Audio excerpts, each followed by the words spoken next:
Prime Minister and Minister for Finance.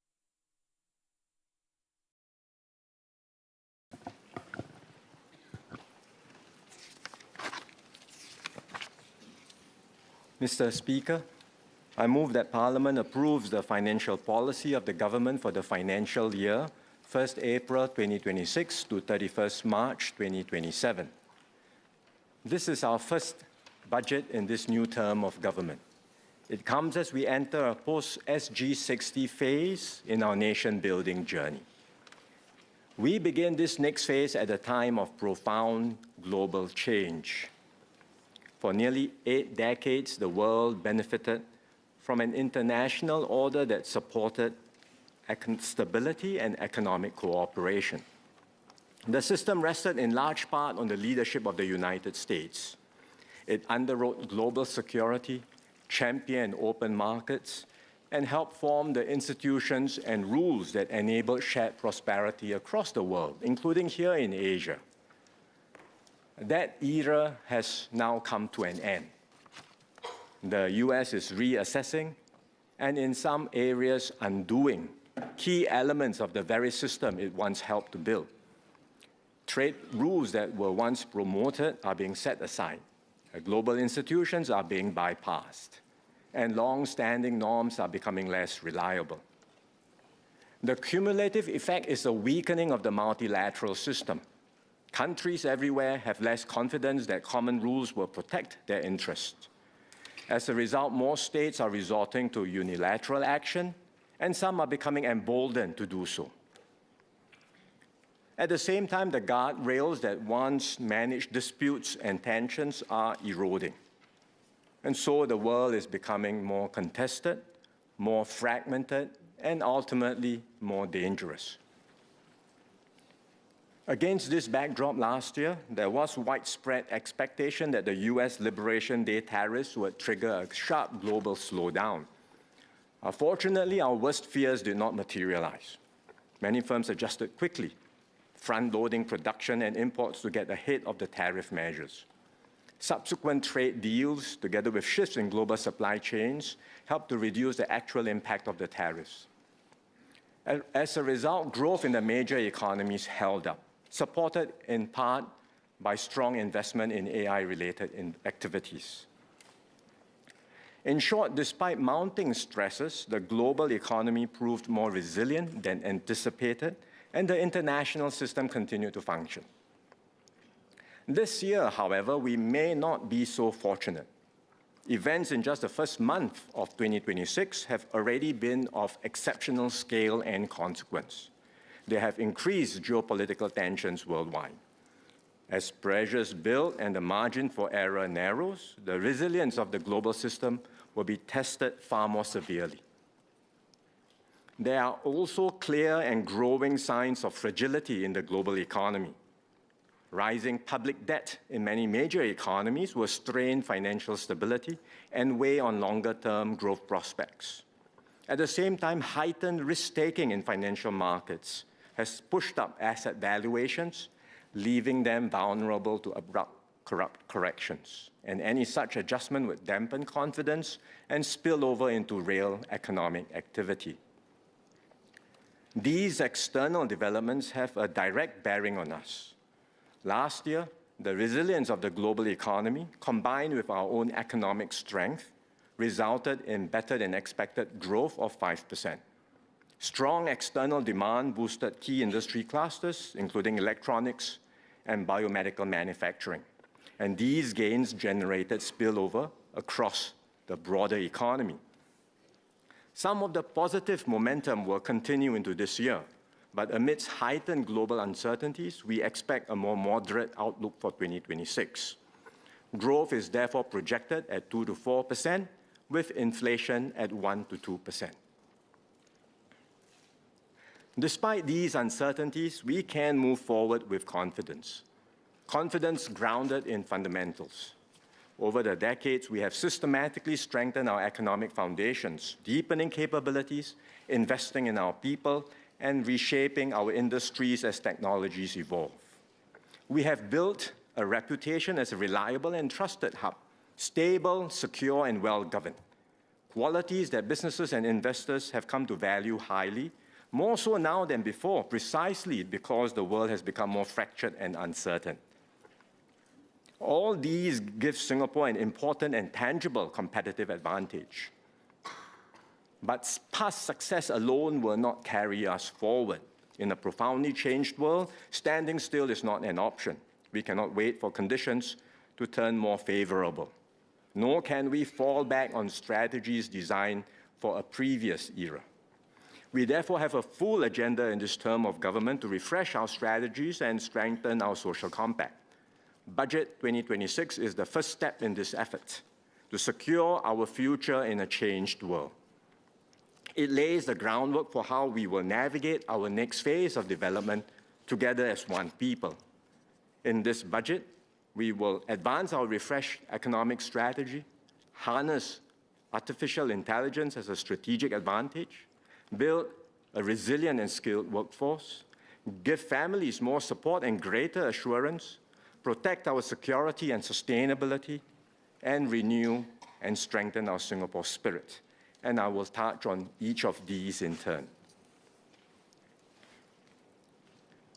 While our economy did well last year, some businesses continue to face cost pressures and operating challenges.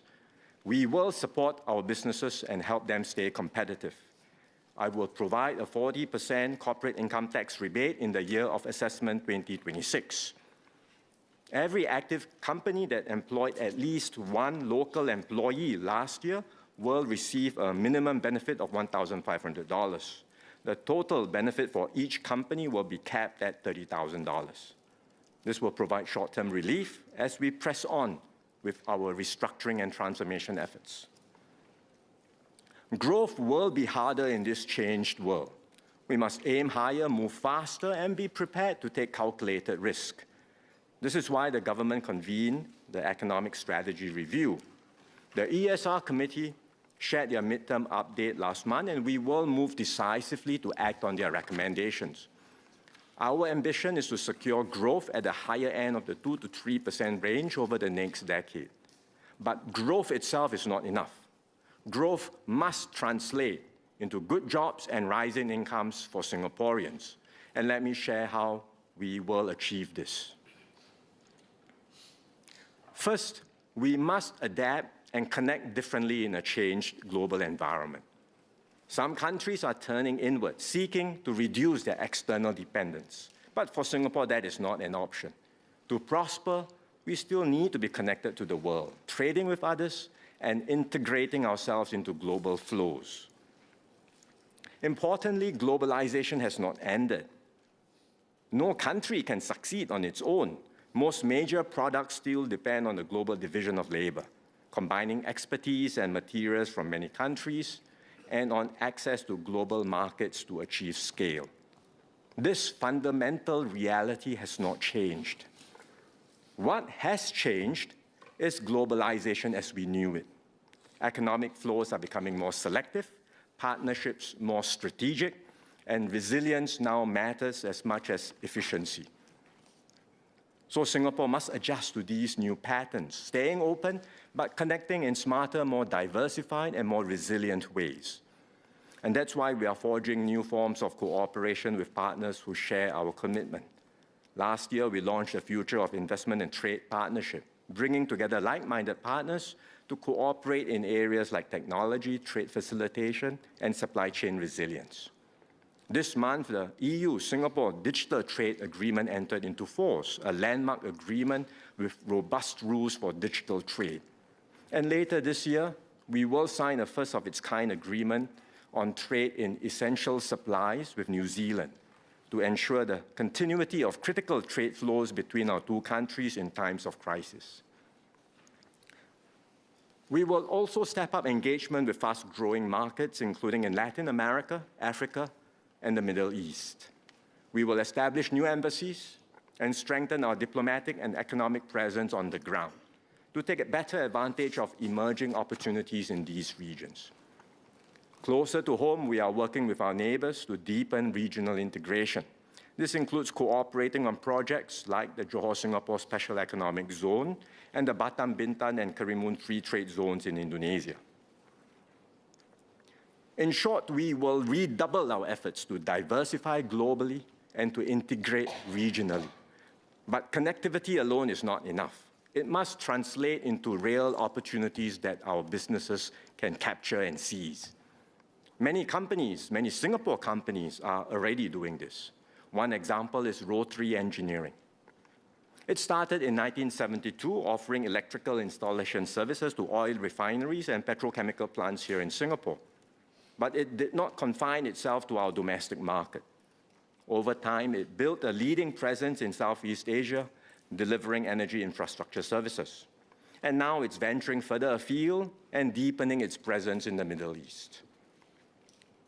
But doing business overseas is not easy, especially for smaller firms. Companies face unfamiliar regulations, different business practices, and intense local competition. And so we will do more to support companies as they venture abroad. We will enhance the support levels for grant schemes that support companies to internationalize, up to 70% for small and medium enterprises or SMEs, and up to 50% for non-SMEs. We will also enhance the market readiness assistance grant to support companies, not just to access new markets, but to deepen activities in existing overseas markets as well. Under the double tax deduction for internationalization scheme, companies automatically enjoy a 200% tax deduction for selected qualifying activities capped at $150,000. We will allow more qualifying activities to be eligible for such automatic tax deduction claims and raise the cap to $400,000. We will enhance the enterprise financing scheme by increasing the maximum loan quantum for trade and fixed asset loans. This will give companies more flexibility to cater to their different financing needs. And we will also provide more support for companies pursuing significant overseas ventures that require higher capital outlay. And the Minister for Trade and Industry will share more about these changes at the Committee of Supply. Second, we will build leadership in key growth clusters. And that means anchoring critical segments of global value chains here in Singapore, especially activities with high knowledge content and strong spillovers. Our goal is not just to host such activities, but to shape how these industries develop and where they create value. We are already doing this in some areas, like semiconductors. A key frontier in semiconductors is advanced packaging. Despite what the name suggests, advanced packaging, this is highly complex and technologically demanding. Traditionally, faster chips have been built by packing more transistors onto a single chip. But this is becoming more costly, and we are approaching physical limits. As a result, attention has shifted to advanced packaging, which integrates multiple chips into a single package using highly precise manufacturing technologies. And this delivers better performance and energy efficiency. As Singapore began investing in advanced packaging, R&D, more than 2 decades ago, well before it became a global priority. And these investments are now bearing fruit. They are one reason why major semiconductor companies continue to invest heavily in Singapore, not just in manufacturing, but also in R&D, innovation, and supply chain partnerships. We see a similar pattern in other key industries like aerospace and biomedical science. Technology is the critical enabler underpinning our strategy to build leadership in these clusters. Singapore must be a place where frontier technologies are developed, tested, and commercialized. And that's why we will invest $37 billion under the Research, Innovation, and Enterprise, or RIE 2030 plan. This reflects our sustained commitment to research and innovation, amounting to around 1% of GDP each year. At the same time, we must be realistic. In absolute dollars, our public R&D spending will always be modest compared to the sums deployed by much larger economies. We cannot outspend them. Instead, our investments must be disciplined, focused, and strategic, directed at areas where Singapore has clear strengths and where our efforts can make a real difference. And there is potential in emerging areas like decarbonization solutions, and quantum technology. In quantum, for example, we made an early and deliberate bet. In 2007, we established the Center for Quantum Technologies at NUS. Much of quantum research then was still theoretical, but we invested patiently in building foundational capabilities, believing that these would one day translate into transformative applications. That foresight is paying off. Today, quantum computing is moving rapidly from theory to reality, with far-reaching implications across many fields. The major technology players are investing heavily in capabilities to build commercial-scale quantum computers. And Singapore is attracting some of the best. Quantinuum, one of the world's leading quantum computer companies, has established operations here and will be hosting its latest quantum computer in Singapore, making us the first country outside America to host this system. This will give our researchers and companies, including a few homegrown startups, direct access to cutting-edge quantum compute and opportunities to work on meaningful projects. We are also attracting top global talent and partnerships. Nobel laureate Professor John Martinez, a pioneer in superconducting systems, co-founded a quantum computing startup, which is collaborating with our researchers at A*STAR and NUS. They are developing novel components to advance the performance of quantum computers using state-of-the-art semiconductor processes. They chose Singapore because of the unique combination of our strengths in advanced manufacturing, semiconductors, and frontier quantum research. These examples show how we can build leadership in key growth areas and shape where innovation and value creation take place. In doing so, we strengthen Singapore's strategic resilience and relevance while creating more jobs and better opportunities for Singaporeans. Third, we will strengthen our enterprise ecosystem. Enterprise funding is a key part of this ecosystem. Over many years, we have worked steadily to strengthen this area. In venture and seed funding, we have made good progress. Compared to a decade ago, it is now much easier for startups to access early-stage capital. But many firms continue to face challenges at the growth stage. This is not unique to Singapore. Globally, growth stage capital has tightened. As a result, many firms, especially in deep tech, find it harder to raise the larger and longer-term funding that's needed to scale. We will therefore do more to catalyze growth capital in Singapore. Under the Startup SG Equity Scheme, the government provides initial capital to catalyze and crowd in private funding for promising startups.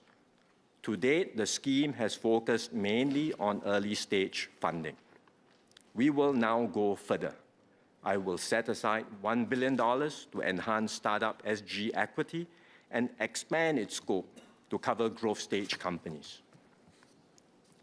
Beyond this, we will take a more systemic approach to strengthening our growth capital ecosystem. We will convene a new work group led by Minister Chee Hong Tat, working closely with the industry to develop strategies to position Singapore as a leading center for growth capital. When enterprises are ready to list, we want them to see Singapore as their listing venue of choice. We had earlier set up the Anchor Fund to attract and anchor high-quality listings, and we are now seeing encouraging signs of renewed listing activity on the SGX. I will therefore launch a second 1.5 billion tranche of the Anchor Fund. As with the first tranche, this will be a co-investment between the government and Temasek. We will also continue to strengthen our broader equities market. Last year, MAS launched the Equity Market Development Program to develop our fund management industry and increase investor participation in Singapore equities. Industry response has been encouraging. MAS has allocated close to $4 billion to 9 asset managers. To build on this momentum, I will expand the program with a $1.5 billion top-up to the Financial Sector Development Fund. At the same time, we are implementing the other recommendations of the Equities Market Review Group. This includes streamlining listing rules and requirements to make it easier for high-growth companies to go public and establishing a dual listing bridge connecting the SGX and NASDAQ. These measures will enhance the depth and vibrancy of our public equities market and provide more pathways for enterprises to grow and scale from Singapore. Deep and vibrant markets are one part of the equation. We must also ensure a strong pipeline of high-quality companies that choose to build, grow, and anchor themselves in Singapore. Some will be locally grown enterprises, others will be promising enterprises from abroad. EDB has traditionally focused its investment promotion efforts on multinational enterprises. Going forward, it will step up efforts to attract high-growth companies with the potential to become future industry leaders. By anchoring such companies early, we can build new engines of growth and capture greater value for our economy as these enterprises grow and expand from Singapore. This comprehensive approach, from nurturing homegrown startups to catalyzing private capital and attracting promising global companies, will strengthen our enterprise ecosystem. It will enable companies of all sizes and at every stage of growth to access the capital and partnerships they need to succeed. And importantly, this will create more opportunities for Singaporeans to secure good jobs and grow their careers.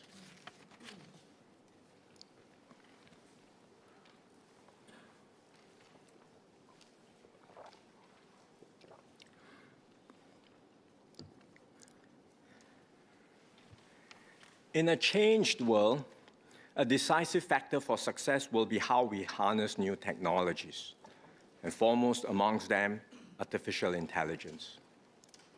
AI is advancing at remarkable speed. We are reaching a stage where systems can write their own code and improve through iterative learning.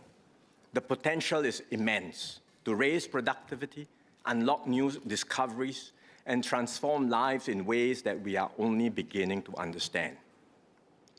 But with this promise comes deep, deep concerns. Workers worry that AI will displace jobs. Societies worry about misinformation, bias, and the ethical use of powerful technologies. These anxieties are real, and we must confront them squarely. But fear cannot be Singapore's response. If we allow uncertainty to paralyze us, we will fall behind in a world that is moving rapidly ahead. So we must act with clarity and resolve. AI is a powerful tool, but it is still a tool. It must serve our national interest and our people. We will define how AI is developed and used in Singapore. We will set clear rules to ensure it is applied responsibly and safely. And we will ensure that its benefits are shared widely across society. Harnessed well, AI will be a strategic advantage for Singapore. It can help us overcome our structural constraints, our limited natural resources, rapidly aging population, and tight labor market. To do this, we must invest deliberately and with discipline. Not by simply following what others do, but by playing to Singapore's strengths. Our advantage does not lie in building the largest frontier models. It lies in deploying AI effectively, responsibly, and at speed. Singapore can be a trusted hub where companies and researchers come together to develop, test, and deploy impactful AI solutions, and do so faster and more coherently than many larger countries. This is already happening. Today, more than 60 firms, including Google and Microsoft, have set up AI centers of excellence here. And these investments have created a growing number of good jobs for Singaporeans in AI research, engineering, and deployment.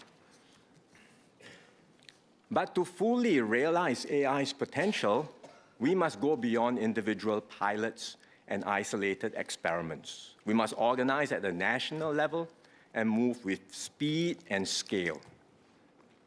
We will therefore launch a new set of national AI missions. These missions will drive AI-led transformation in key sectors of our economy and push the boundaries of what is possible for Singapore and for the world. we will focus on 4 sectors: advanced manufacturing, connectivity, finance, and healthcare. For example, in advanced manufacturing, we aim to accelerate innovation and build best-in-class factories that can compete globally.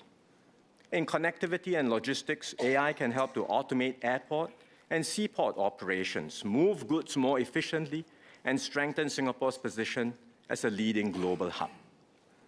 These are not abstract aspirations. Each AI mission will be anchored in clear objectives and tangible outcomes. Delivering this will require us to work differently. We will review regulations and create sandboxes so that companies can test AI innovation safely and responsibly. Within the government, we will better align our R&D, regulatory, and investment promotion efforts so that agencies act in concert and pull in the same direction. All this will require a coordinated national effort. We will therefore establish a new National AI Council, which I will chair, to provide strategic direction and to drive Singapore's AI agenda. For AI to truly transform our economy, companies must also adopt it comprehensively. Many firms say they are using AI, but end-to-end transformation with AI is very demanding. It requires organizing data, rebuilding systems, redesigning processes and jobs, and retraining workers. Even the major global companies are grappling with this. But those that succeed will gain a decisive competitive advantage. A few leading Singapore companies like DBS and Grab are already moving decisively on AI transformation. We want to encourage more to do so. So we will launch a new Champions of AI program to support firms with the ambition to use AI to comprehensively transform their business. Support will be tailored to each company and will include enterprise transformation and workforce training. And as these companies succeed, they will set benchmarks for their industries and inspire others to follow. Beyond this, we will strengthen support for all enterprises, especially our SMEs, so they adopt AI and benefit from it in practical ways. We will build on the Enterprise Innovation Scheme, which provides businesses with 400% tax deductions on qualifying expenditures in activities like R&D, innovation, and capability development. We will expand the scheme to include AI expenditures as a qualifying activity for the years of assessment 2027 and 2028, capped at $50,000 per year of assessment. We will also strengthen our existing support schemes. The Productivity Solutions Grant, or PSG, already helps companies to adopt digital solutions. Increasingly, these solutions will be AI-enabled. Take Harry Ann's, an F&B company known for its freshly made Nyonya Kueh. It began in the 1940s, started by Madam Chia Nyok Eng, and later grew into a stall at Tiong Bahru Food Center. And in the 1980s, her son took over the business. Today, the third generation runs the company, and it has expanded to 8 cafes across Singapore. With support from the PSG, it adopted an AI-enabled restaurant management system to automate ordering and billing and streamline operations, serving customers faster and growing its revenues in the process. We will expand the PSG to support a wider range of digital and AI-enabled solutions so that every firm, regardless of size, can access tools that help them work smarter and compete more effectively. To build a vibrant AI-enabled economy, it helps to have a focal point, one that brings together AI founders, practitioners, researchers, and innovators, and catalyzes more collaborations and interactions. We have started a pilot initiative called Lorong AI. It's a dedicated co-working space that serves as a convening hub for our AI community. We will build on this pilot and establish a larger AI park at One North. This will be a new cluster to catalyze ideas, forge collaborations, and translate AI initiatives into practical solutions for businesses and public services. Just as we support enterprises, we must do the same and more for our workers. AI will change how we work. Some tasks will be automated. New roles will emerge. Many existing jobs will evolve. I know this creates real anxiety for workers. The pace of change can be unsettling, especially when livelihoods are at stake. But we will not allow technological change to come at the expense of our workers. We will press ahead with AI because we must.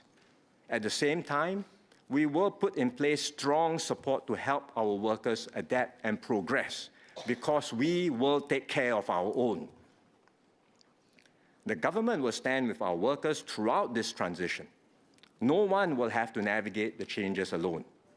We will help Singaporeans acquire new skills, adapt to new roles, and use AI as a tool to be more productive and effective at work. Where jobs are impacted, we will manage the transitions carefully and work closely with NTUC and our unions to help workers move into new areas and opportunities. Our commitment is clear. Every Singaporean who is willing to adapt and learn will continue to secure a good job and make a good living here in Singapore.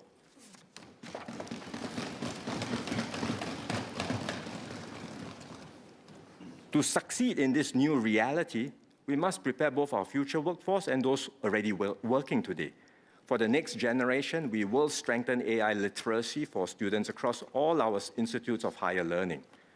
But just as importantly, our IHLs will continue to emphasize strong foundations so that students learn to use AI wisely, not as a shortcut, and are equipped with rigorous thinking and deep disciplinary skills. At the workplace, we will help workers use AI to take over routine tasks so that they can focus their time and energy on higher value activities, work that requires judgment, creativity, and human insight, and that cannot be replaced by machines. Take accountancy as an example. Today, accountants can use AI to automate large parts of data consolidation, preparation, and bookkeeping. But this allows them to move up the value chain, spending more time on client advisory, forensic work, and complex analysis, where professional expertise and trust matter most.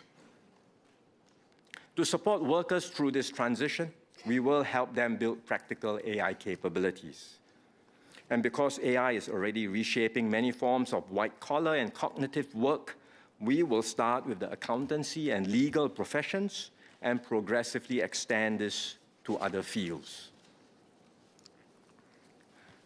Beyond these specific sectors, every Singaporean can take the initiative to learn and pick up AI-related skills.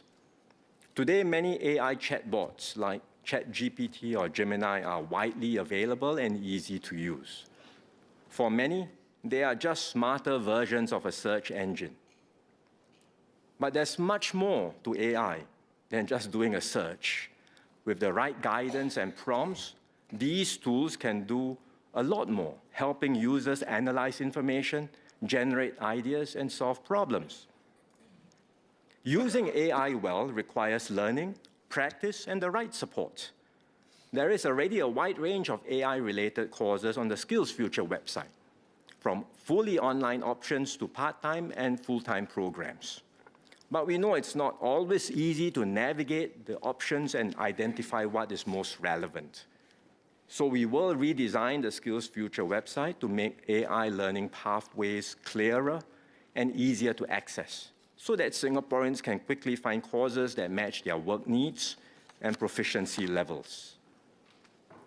Learning must go beyond theory. It must translate into hands-on applications.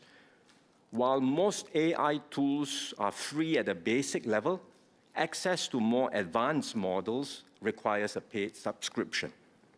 To further encourage learning, we will provide Singaporeans who take up selected AI training courses 6 months of free access to premium AI tools. This will allow them to practice, experiment, and apply what they have learned. Several ministries, NDDI, MOE, MOM, and MTI are involved in these cross-cutting efforts, and the ministers will provide More details at the Committee of Supply. Sir, Singapore will not be passive in the face of rapid changes around us. We will adapt, we will compete, and we will continue to move forward with confidence. By harnessing AI as a strategic advantage, we will shape our own future and secure our place in this changed world.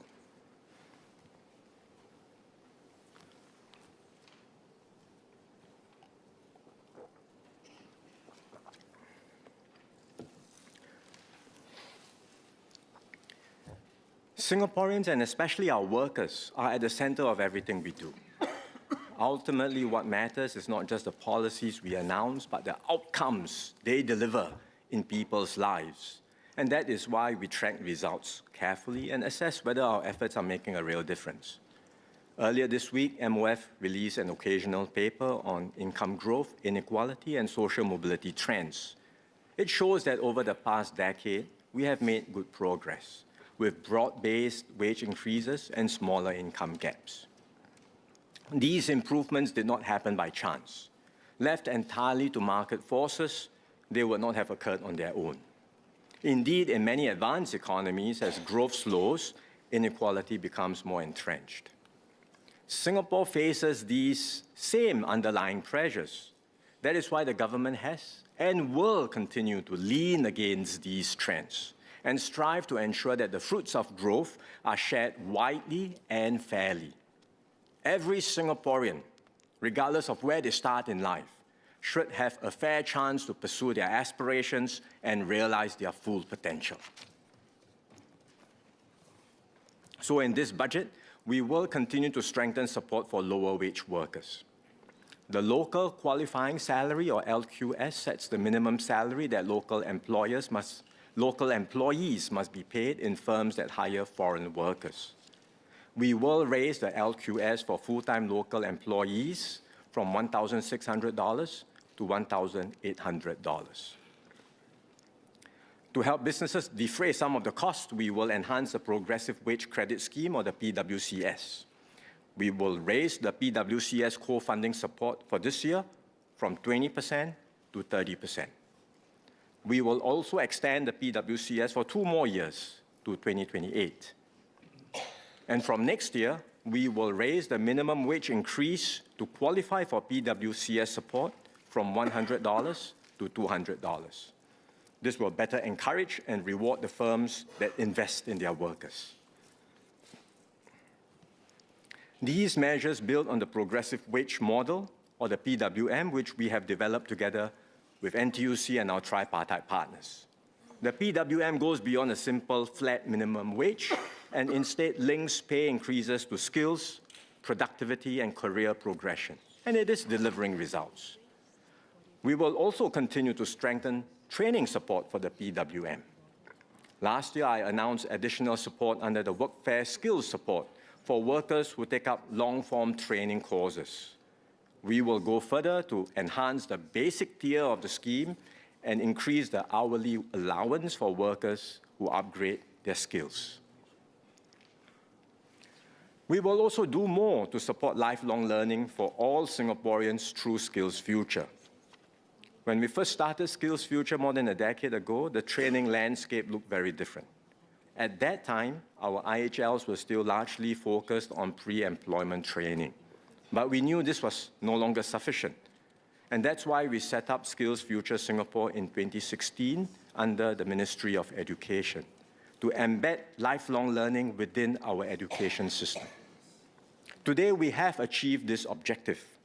Working adults at all stages of their careers can access a wide range of high-quality training options across our IHLs. All our autonomous universities, polytechnics, and ITE have internalized lifelong learning as part of their mission. For example, NUS and NTU, our 2 largest universities, have made lifelong learning an integral part of how they organize their teaching and learning.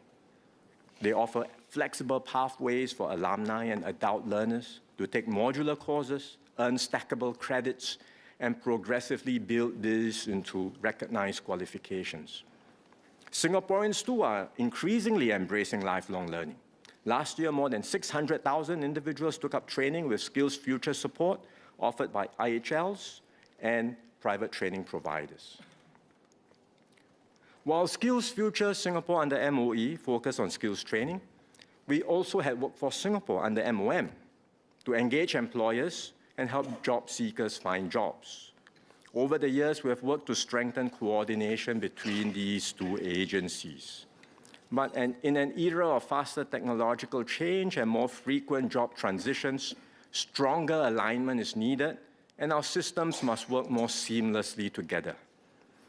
Hence, the ESR committee had recommended that the government review how we organize jobs and skills support for Singaporeans. We've carefully considered this recommendation and will take a decisive step forward. We will merge Skills Future Singapore and Workforce Singapore into a new statutory board jointly overseen by MOE and MOM. This new agency will be a one-stop shop for skills training, career guidance, and job matching services. For workers and job seekers, that means support will be more seamless from career planning to skills acquisitions and job matching and transitions. For employers, the support will be more integrated, covering workforce planning, job redesign, hiring, and workforce development. The Minister for Education and the Minister for Manpower will share more at the Committee of Supply. This goes beyond making an organizational change. It is about continually strengthening our system of lifelong learning and career support, so Singaporeans can adapt, grow, and realize their full potential. In a world where change is constant, we must remain a society that never stops learning and never stops striving to do better. We are also strengthening support for specific segments of our workforce. In 2024, we launched the Skills Future Level Up program to help mid-career workers undergo a skills reboot. The take-up has been encouraging. Over 60,000 Singaporeans aged 40 and above have already benefited from substantial training courses. Mr. Jeffrey Low is one of the many adult learners who has benefited from the program. After 18 years as an air steward, he was keen to reskill and pursue new opportunities aligned to his interests. So he enrolled in a digital product management course at the Singapore Institute of Technology. Most of his course fees were offset by Skills Future subsidies and credits. He also received a mid-career training allowance during the 3-month course, which helped support his daily expenses while he trained. So now Jeffrey is doing well in a new role as a duty terminal manager with Changi Airport Group. We will continue to enhance the Level Up program. From next month, the mid-career training allowance will be extended to those who take up part-time training, not just full-time, but also part-time training. And we will also expand coverage to include more industry-relevant courses. Another important group is our senior workers. We will support our seniors so they can continue to contribute meaningfully. This includes helping them plan ahead for their later stage careers and supporting them in refreshing their skills. We will also equip employers to design age-friendly jobs and multi-generational workplaces. MOM has convened a tripartite work group on senior employment to study these issues comprehensively. Their recommendations will be released later this year. In the meantime, we will extend the senior employment credit to end 2027 to support employers who continue to employ senior workers. As we create better jobs and upskill Singaporeans, we must also remain open to global skills and talent. Foreign professionals and workers strengthen our teams, transfer knowledge, and enable companies to grow. And this in turn creates more and better opportunities for Singaporeans. At the same time, we will continue to ensure that our foreign workforce complements a strong Singaporean core. In line with this approach, we will refine and update our foreign worker policies to reflect evolving conditions. We will raise the Employment Pass or EP minimum qualifying salary for new applicants from $5,600 to $6,000 from January 2027. This maintains the quality of the EP holders as local wages rise. For the financial services sector, which has higher salary norms, we will raise the minimum qualifying salary from $6,200 to $6,600. The qualifying salaries for older EP applicants will be raised in tandem. For renewal applications, the changes will apply a year later in 2028 to give businesses more time to adjust. Likewise, we will raise the qualifying salaries for S-Pass holders. From January 2027, the minimum qualifying salary for new S-Pass applicants will be raised from $3,300 to $3,600. And for the financial services sector, this will be raised from $3,800 to $4,000. Qualifying salaries for older S-Pass applicants will be raised in tandem with renewal applications effective 1 year later from 2028. We will also adjust work permit levies. For the marine and process sectors, levies for basic skilled workers will be raised by $100 and $150 respectively. For the manufacturing and services sectors, we will simplify the current tiered levy structure, and the details are in the annex to the budget. To give businesses time to adjust, these changes will take effect from 2028, and the Minister for Manpower will share more at the Committee of Supply. The wide range of workforce measures I've outlined reflects Singapore's overall approach to stay open to skills and expertise that strengthen our economy while ensuring that Singaporeans remain firmly at the center of our workforce and our policies. We will help Singaporeans adapt to change with confidence, move across career transitions with assurance, and build meaningful and fulfilling careers.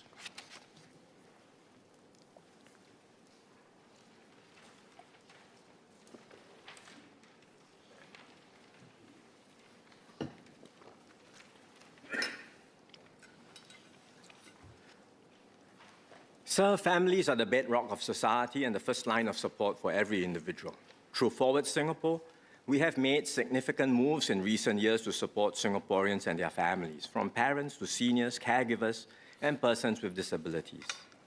We have also ramped up the supply of HDB flats to ensure that public housing remains accessible and affordable for couples and families.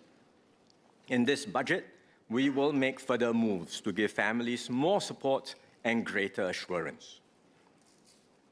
Many young couples hope to become parents. We want to create the right conditions so they feel confident and ready to start a family. The decision to get married and have children is deeply personal. But for those who wish to take the step, the government will do more to support them along the way. One of the biggest concerns for young couples is the cost of raising a family. Over successive budgets, we have strengthened support to help parents manage these expenses. For example, we introduced a large family scheme to support families who have or aspire to have 3 or more children. For every third or subsequent child, the scheme will provide up to $16,000 in additional benefits. At last year's budget, we announced $500 in Child Life SG credits for each Singaporean child aged 12 and below to help their parents defray the day-to-day household expenses. This year, we will provide another $500 in Child Life SG credits to families for each Singaporean child aged 12 and below. We will continue to keep preschool and student care affordable to support the critical early years of a child's development. Over the years, we have reduced preschool fee caps and increased subsidies. Today, childcare fees for dual-income families are comparable to primary school and after-school student care fees. Lower and middle-income families also receive means-tested subsidies which further reduce out-of-pocket expenses. We will enhance these further. From the start of next year, we will extend means-tested preschool subsidies to more families by raising the monthly household income threshold to $15,000. This will benefit more than 60,000 families. Eligible parents, including those who previously qualified, can also receive more in infant care and childcare subsidies. We will also strengthen support for student care. We will raise the monthly household income threshold for student care fee assistance to $6,500 so that more families can qualify. And beyond these enhancements, we are undertaking a holistic review of the student care sector to study how to better meet the caregiving needs of families with primary school-aged children. We will continue to help lower-income families, especially those with young children, move towards greater stability, self-reliance, and social mobility. We take a family-centric approach to support such families. Under ComLink Plus, each family is paired with a dedicated family coach who works with them to develop personalized action plans and to coordinate support. To recognize and reinforce the family's own efforts, we introduced progress packages. These are more than financial assistance. They are a form of social contract, where family coaches work with the families to set clear goals, like securing a stable job, saving towards a home, or ensuring their children enroll in and attend preschool regularly. And when these milestones are achieved, the families receive additional payouts. Take Madam Hurul and Mr. Hafiz, for example. They had taken important steps on their own to stabilize their finances. What they needed was sustained guidance and support to keep moving forward. With support from their family coach and through their own hard work, they have made good progress over the past year. And through the progress packages, their financial circumstances have improved, and they are now closer to securing their own 4-room HDB flat. ComLink Plus is built around close and sustained support for families. It relies on dedicated family coaches, case workers from Family Services Center, and volunteer befrienders who work directly with families to help them make steady progress. Over time, we have strengthened our capabilities on the ground, and we are now ready to enhance the ComLink Plus progress packages. First, we will provide a new payout of $500 per quarter for all ComLink Plus families who make a commitment to work with family coaches and take active steps to make progress. Second, we will enhance the additional payouts that families receive when they make concrete progress in their goals of maintaining stable employment and good preschool attendance for their children. Third, we will provide more of these payouts in cash while continuing to set aside monies in their CPF accounts. This will help families meet immediate needs while also building their longer-term financial security. With these enhancements, a family with 2 children under ComLink Plus can receive around $10,000 per year in cash and CPF top-ups while their children are in preschool. And we hope this will provide them with the necessary support to stabilize their finances and secure a better life for themselves and their children.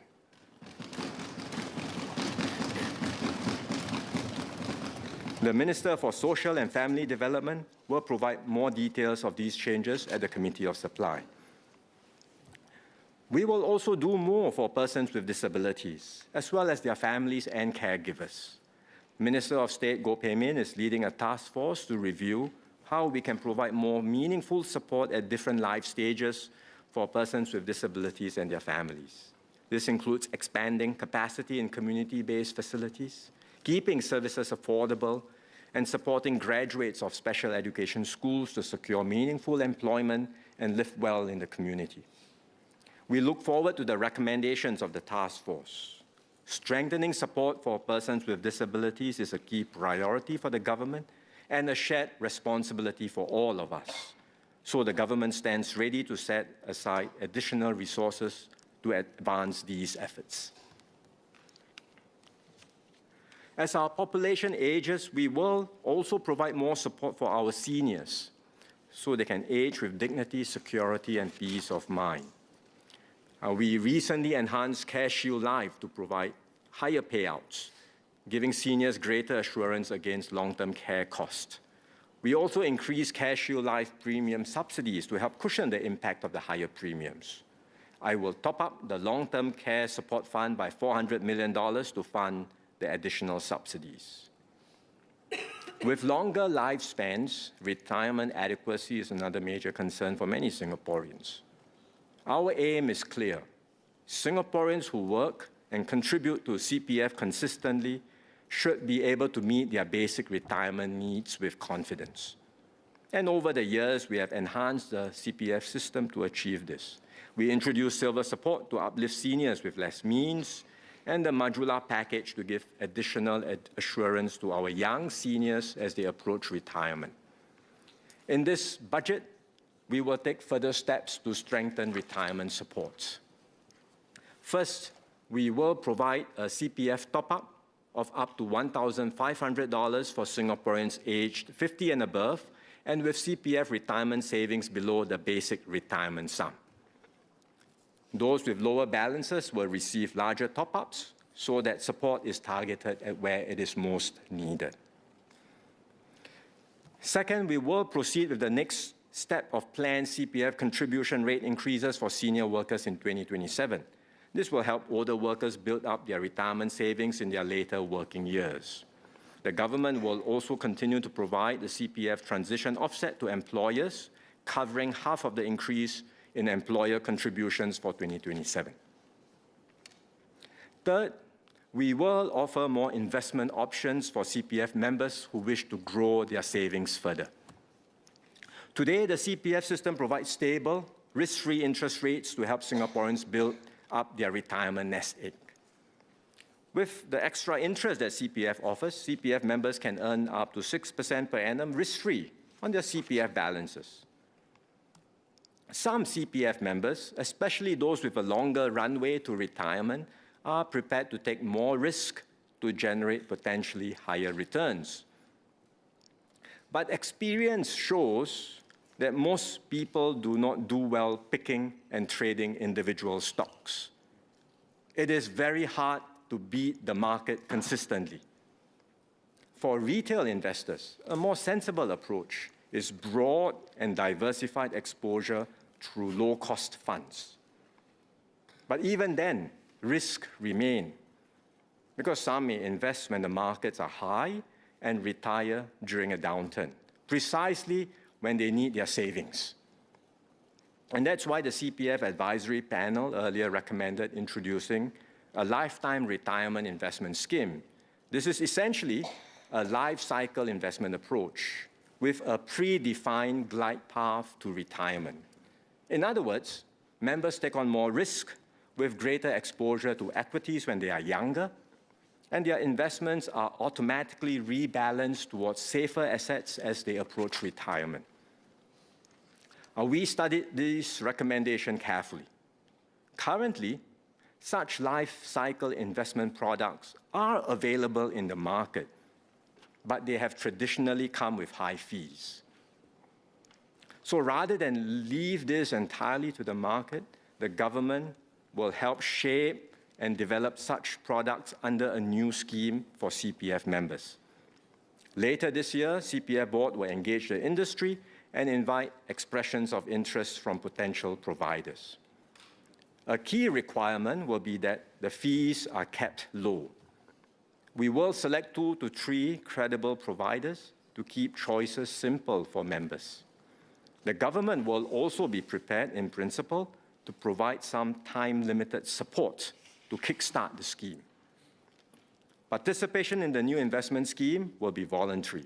CPF members can choose whether to opt in. At the same time, we will strengthen efforts to help members understand whether this option is suitable for them, in particular for members who are younger and have a longer runway to retirement and who can better ride out short-term market fluctuations. I've set out the broad framework today, but there are still many details to work out, and MOM and CPF board will share more when ready. The government will continue to do whatever is necessary to help Singaporeans manage cost pressures for as long as it is needed. Although inflation has eased in recent years, we know that many Singaporeans still face anxieties and pressures. So we will continue to provide additional support this year. First, I will provide a cost of living special payment comprising $200 to $400 in cash to Singaporean adults earning up to $100,000 in assessable income and who do not own more than one property. Second, there will be additional U-Save rebates to help households with their utilities expenses. Eligible HDB households will receive 1.5 times the regular amount of U-Save rebates, or up to $570 this financial year. Third, I will provide another $500 in CDC vouchers.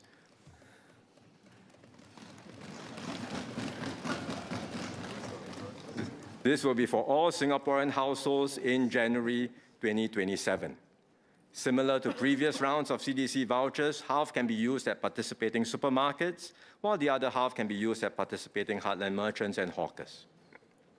Mr. Speaker, we will continue to review and enhance our social support system across education, housing, healthcare, and retirement, and for different groups, be it families, parents, seniors, persons with disabilities, or caregivers.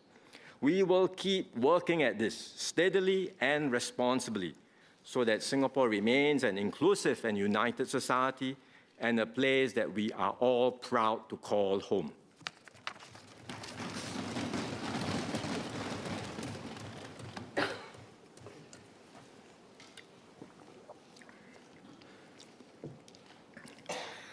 Next, let me touch on our security challenges as well as our longer-term sustainability concerns. The world has never been free of conflict, but in recent years it has become more dangerous. In 2024 alone, there were 61 state-based armed conflicts worldwide, the highest number recorded since the Second World War. The conflicts are not confined to distant regions. Closer to home, we witnessed one of the most serious armed clashes involving ASEAN member states in years. A long-standing border dispute between Cambodia and Thailand escalated into an open military confrontation. Drones, rocket launchers, and even fighter jets were deployed. Civilians were wounded, displaced, and lives were lost. These developments are deeply troubling. They reflect a shrinking space for negotiation, a greater willingness to use force, and a higher risk of miscalculation, with consequences that can easily spill across borders. History has taught us a hard lesson. No one will come to our rescue if Singapore faces a crisis. We alone are responsible for our defense and survival. And that's why we must stay vigilant and be prepared for a wider range of security challenges and threats. Since independence, we have invested steadily to safeguard Singapore's peace and stability. That's allowed us to adopt new technologies and build credible and strong capabilities in both the SAF and the home team. The recent conflicts we see around us underscored how the nature of warfare is changing. Unmanned area systems are now a common feature of modern conflict. They are used not only for surveillance, but also for precision strikes, electronic warfare, and coordinated operations. Drones are cheaper, more accessible, and increasingly sophisticated, allowing even smaller actors to project force in new ways. We will study these developments carefully. We will invest decisively in capabilities that are essential to Singapore's defense. And that includes strengthening our ability to deploy, counter, and operate alongside unmanned systems across all domains. Beyond the physical battlefield, the digital domain has emerged as an increasingly contested arena. We are seeing a sharp rise in attacks by both state-sponsored and non-state actors in cyberspace. They range from scams targeting individuals to highly sophisticated attacks on critical information systems. Singapore is an attractive target. We have faced attacks from malicious cyber actors, including hostile information campaigns and deliberate attempts to undermine our national security. Over the years, we have strengthened our defenses. We established the Cybersecurity Agency, built expertise within the Home Team Science and Technology Agency, and stood up the Digital and Intelligence Service in the SAF. These efforts have enabled us to detect, disrupt, and fend off many attacks. But the threat landscape continues to evolve, with attacks becoming more frequent, more coordinated, and more sophisticated. We will therefore continue to strengthen our cybersecurity posture by deepening capabilities, improving coordination across agencies, and better safeguarding our most critical systems. It is also no longer sufficient to defend government systems alone. Many private sector companies play a critical role in delivering essential services, and their systems are likewise vulnerable. The attackers often exploit smaller or less protected companies as weak links to gain access to larger systems and cause widespread disruption. Yet many companies lack the resources or the expertise to deal with these advanced cyber threats. So we will deepen partnerships with industry, especially owners of critical information systems, to improve our preparedness and strengthen our collective cyber defense. All this underscores the importance of sustained investments in our security. For now, we expect to keep defense spending at about 3% of GDP, but we are prepared to spend more if the need arises. Importantly, our security effort goes beyond MINDEF alone. It also includes investments in the security of our critical infrastructure and in the home team. Taken together, we expect overall security-related expenditures to rise in the coming years to keep Singapore safe and secure in a far more complex threat environment. Beyond immediate security threats, we must also confront a longer-term challenge to Singapore, and that's the growing impact of climate change. We are already feeling its effects: higher temperatures, heavier rainfall, and more frequent extreme weather events. Unfortunately, global momentum on climate action has slowed. At the 30th Conference of the Parties in Brazil last November, countries were unable to agree on concrete decarbonization roadmaps. At around the same time, last year, the International Maritime Organization delayed adoption of its net zero framework because member states could not reach consensus.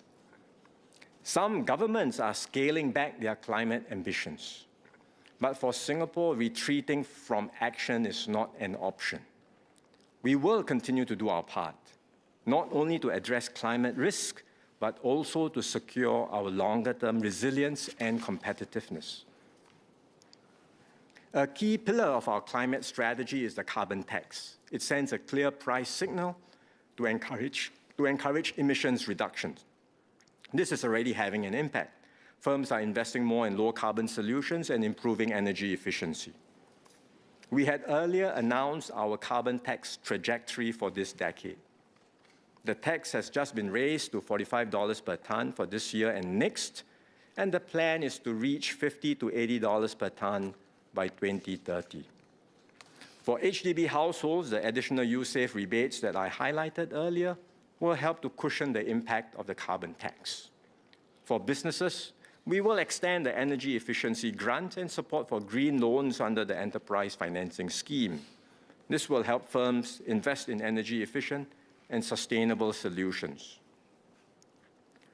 While Singapore will continue to contribute responsibly to climate action, we recognize that our actions alone cannot determine global outcomes.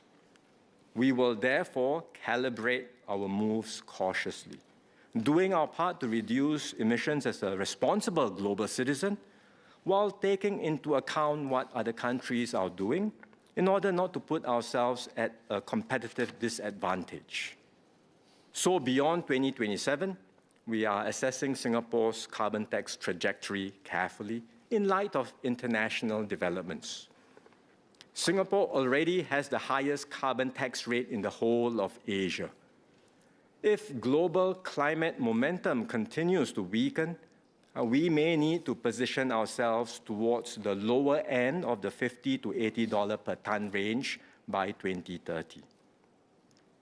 Looking further ahead, our path to net zero will depend heavily on technological breakthroughs and sustained international cooperation. Without these, it will be increasingly difficult for a small resource country like Singapore to move further on our own. The progress of our transition to net zero may therefore be uneven, but our efforts will be credible, forward-looking, and aligned with global realities. And even amidst these uncertainties, we continue to make concrete progress. For example, on clean energy, our sustained push to expand solar deployment is delivering results. We have reached our 2030 solar deployment target of 2 gigawatt peak ahead of schedule. We will therefore raise the target to 3 gigawatt peak by 2030. Beyond that, we will continue to maximize solar deployment across all viable surfaces and progressively set more ambitious targets further into the future. We are also advancing plans to import low-carbon electricity from the region.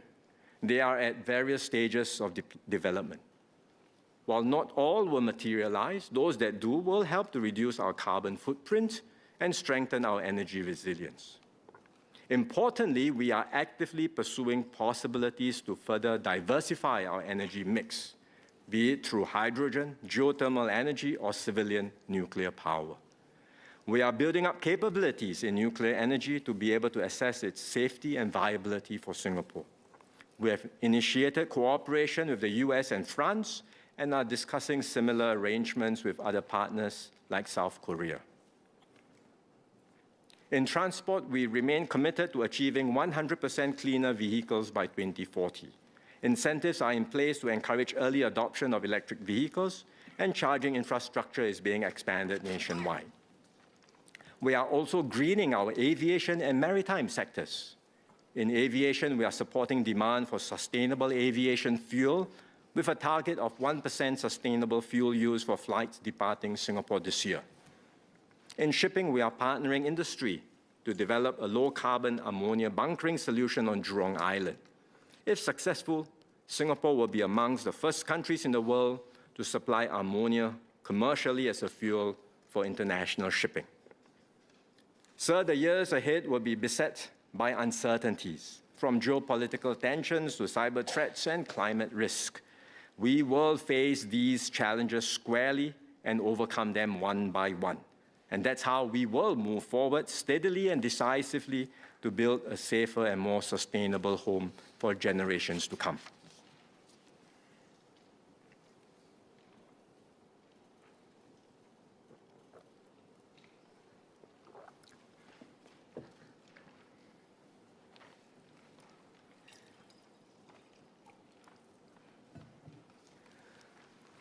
Singapore's greatest strength lies not just in our policies and plans, but in the spirit of our people. Time and again, we have defied the odds, not by chance, but by standing together as one people, especially in our most testing moments, whether it be separation or financial crisis, or the current geopolitical uncertainties. Around the world, we see growing polarization and a tendency for groups to turn on each other. Many societies are becoming more divided and more ungovernable. We cannot let this happen in Singapore. And so in this budget, we will continue to invest in renewing and strengthening the bonds that bind us. Our shared bonds are strong today, but they were not formed overnight, nor by chance. They were built patiently and deliberately, generation after generation. Our arts and heritage play a vital role in this journey. They help us understand where we came from, express who we are today, and imagine who we can become as a people. Multiculturalism is a defining part of our identity. We cherish and embrace our distinct cultural traditions and heritage, even as we continue to build common ground and a shared identity that unites us as Singaporeans. Our cultural and heritage institutions embody this approach, celebrating the richness of each community while expressing our distinctive Singaporean identity. We will continue to strengthen these institutions. We will open the revamped Malay Heritage Centre later this year. We will work with the Singapore Chinese Cultural Centre to expand its reach and engagement. The Indian Heritage Centre just marked its 10th anniversary, and we will provide further support to enhance its outreach and programming. Sport is another powerful force that brings Singaporeans together. Through sport, we learn resilience, teamwork, and the determination to press on even when the odds are stacked against us. We will continue to roll out the Sports Facilities Master Plan so that Singaporeans can more easily access affordable and quality sports facilities. In the coming years, we will open the new Punggol Regional Sports Centre, the Toa Payoh Integrated Development, sport facilities in Farrer Park and Tengah, as well as revamped sports centres in Hougang and Queenstown. We will also expand the dual use scheme so that Singaporeans can conveniently access sports facilities in schools. And we will complement these facilities with more sports programming, bringing Singaporeans of all ages and abilities together through shared participation. On the foundation of our shared bonds, we must continue to nurture a strong sense of solidarity. We see this in giving, volunteering, and everyday acts of kindness. These actions break down barriers, draw us closer, and remind us that we are all in this together. They form the foundation of a we-first society. The government will do our part to encourage and support this. Today, we provide 250% tax deductions for qualifying donations to institutions of a public character, or IPCs, and eligible institutions. We will extend this scheme for another 3 years until end 2029. Beyond financial contributions, many Singaporeans give something equally valuable, their time and skills through volunteering. This spirit of giving can be strengthened when companies make it easier for their employees to serve the community. And that's why MCCY and the National Council of Social Service have been working closely with professional groups and industry bodies to encourage businesses to integrate giving, volunteering, and socially responsible practices into their operations. To support these efforts, the government earlier introduced a corporate volunteer scheme, which provides 250% tax deductions when employees volunteer or are seconded to IPCs. We will extend this corporate volunteer scheme for another 3 years until end 2029.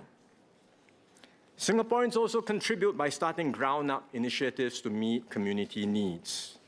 The government supports such efforts through the Our Singapore Fund. Since its introduction in 2016, the fund has supported over 800 ground-up projects from community building and sports to municipal and digital readiness initiatives. One example is Little Hands, Big Hearts SG. It's an initiative by Kaizen and Kay, aged 7 and 9, together with their parents, to involve others in monthly community service projects. Their first project focused on fire safety awareness. They designed a poster and worked with the Nee Soon Town Council to display it at HDB lift lobbies. They also brought other children and their families to visit Yishun Fire Station, where they presented care packs and handmade gifts to the officers on duty.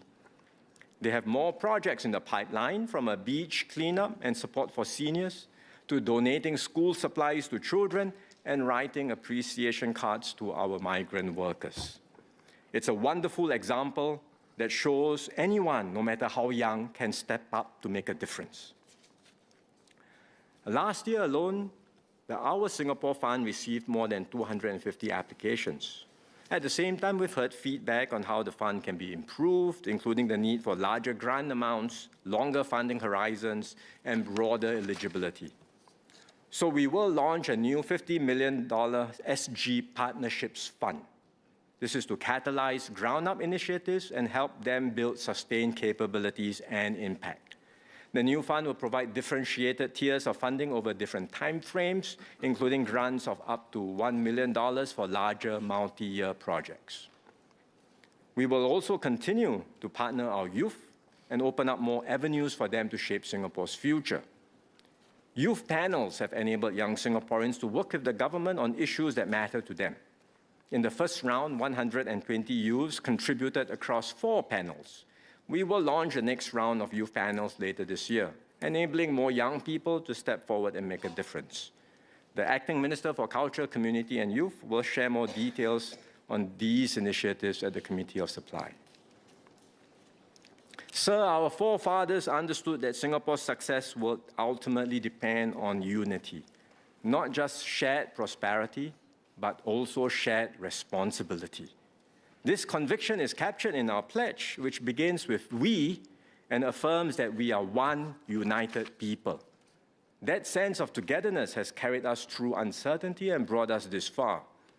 If we continue to invest in one another, strengthening our bonds, looking out for those around us, and putting the common good first, we can face the future with confidence and build a Singapore that endures and thrives.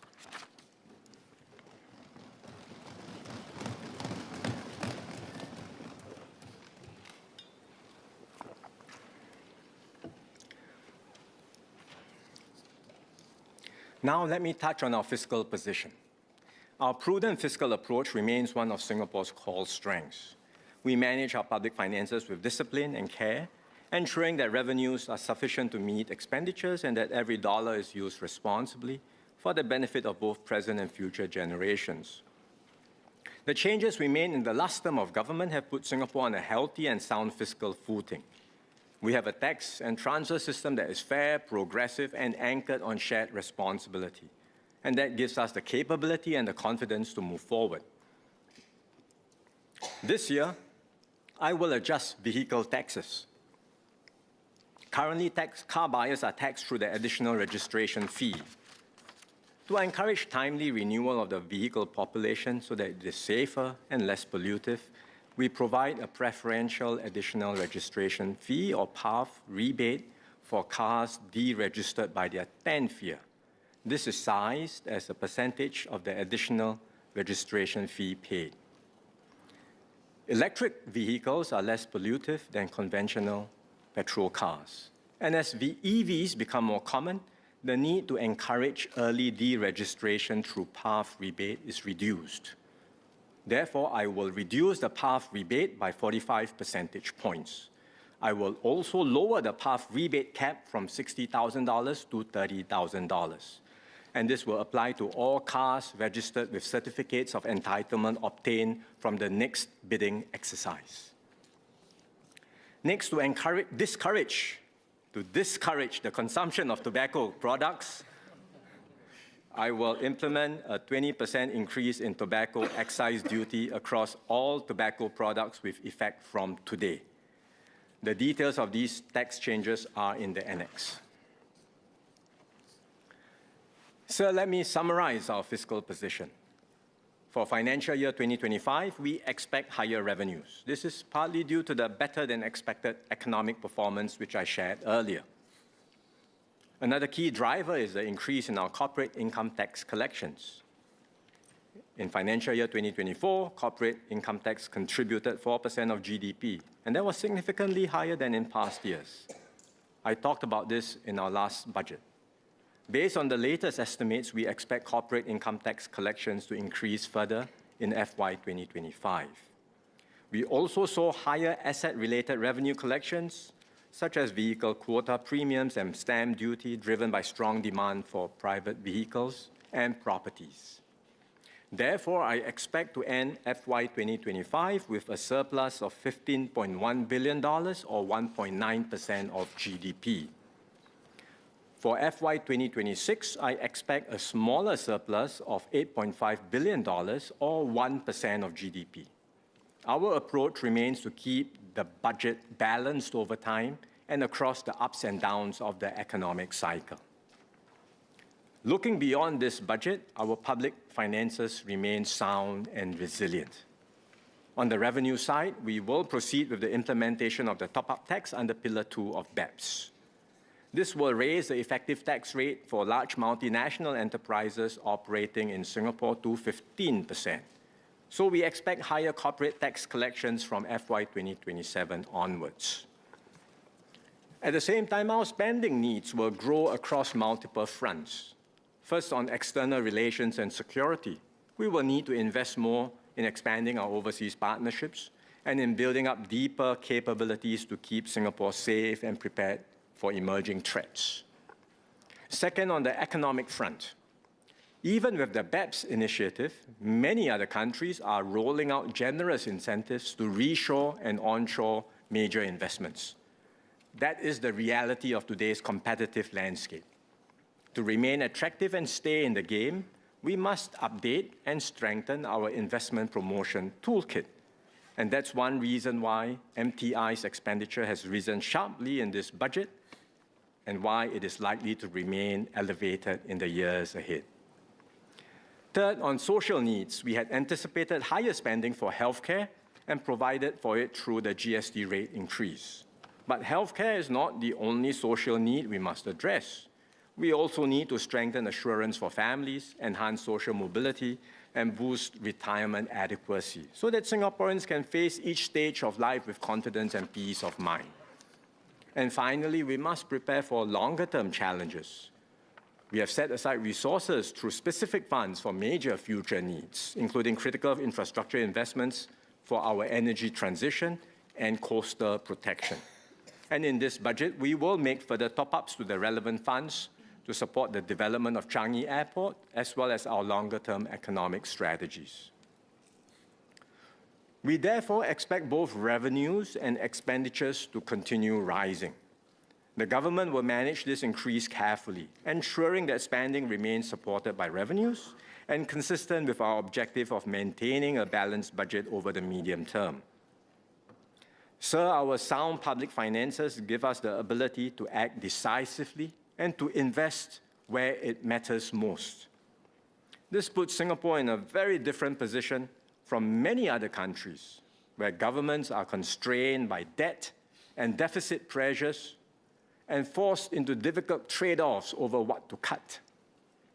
In contrast, we begin this term of government in Singapore on a firm fiscal footing. We are therefore able to invest meaningfully and responsibly in policies and programs that benefit all Singaporeans now and in the years ahead.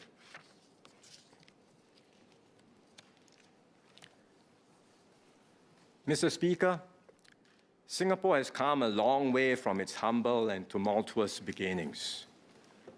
I recently visited an exhibition at the National Gallery organized by the Founders Memorial. It takes us back to Singapore in the 1950s to the 70s and traces how our pioneers forged a shared identity amid diversity and uncertainty. One display revisits the Aneka Ragam Rakyat, or the People's Cultural Concerts, organized by the then Ministry of Culture shortly after we attained self-government. At one of these concerts, Mr. Lee Kuan Yew addressed the crowd and described Singaporeans as, quote, not mere spectators, but active participants in building a nation that belonged to all. Indeed, Singapore has come so far only because generations of Singaporeans stepped forward. They took responsibility, contributed what they could, and did their part to shape our collective future. That same spirit is alive today, especially amongst our youths. Take, for example, Ayuni Noor Izanti Muhammad Zuraimi. Ayuni discovered her passion for volunteering at 15. Together with 4 friends, she started a non-profit called Youth Can Do It. It connects youths with volunteer opportunities across different organizations via Telegram. Now 19 and studying medical biotechnology at Temasek Poly, she continues to volunteer regularly with her friends, tutoring primary school students from disadvantaged families and cleaning the homes of senior citizens. There is also Shantini, daughter of Subramaniam. From a young age, Shantini helped care for her brother, who has cerebral palsy and relies on a motorized wheelchair. And that experience instilled in her a deep commitment to serve others. At just 11, she began volunteering at the Sri Narayana Mission Nursing Home.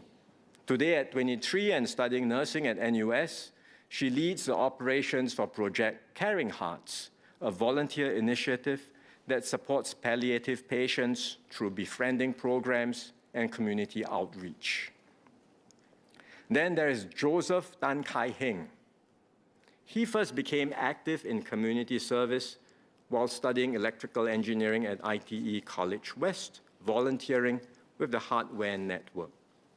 2 years ago, he joined a nonprofit group as a volunteer to teach migrant workers digital skills.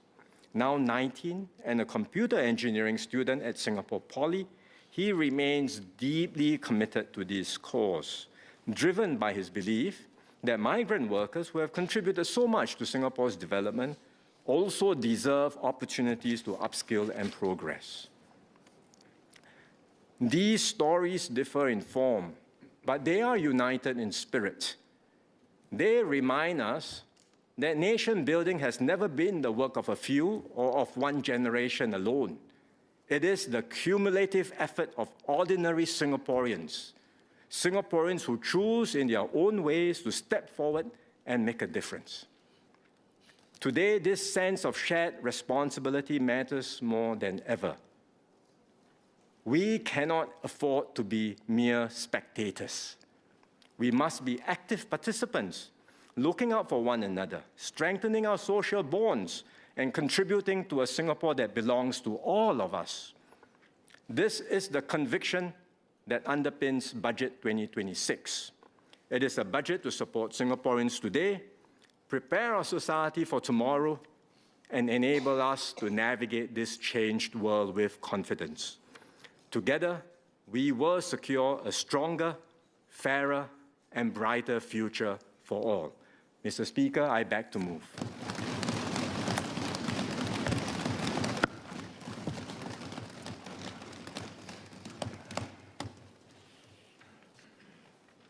Is that Parliament approves the financial policy of the government for the financial year 1st April 2026 to 31st March 2027. In accordance with paragraph 1 of Standing Order number 89, the debate now stands adjourned. Debate to be resumed on what day, Prime Minister? Tuesday, 24th February, sir. So be it. Leader?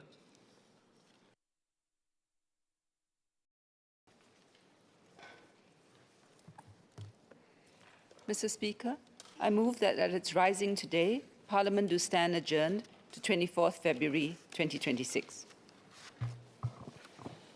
The question is that at its rising today, Parliament do stand adjourned to 24th February 2026. Those who agree say aye. Aye. Those who disagree say no.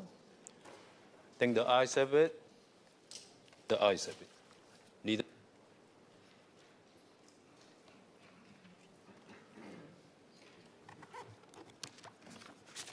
Mr. Speaker, I move that Parliament do now adjourn. The question is that Parliament do now adjourn. Mr. Kenneth Tiong.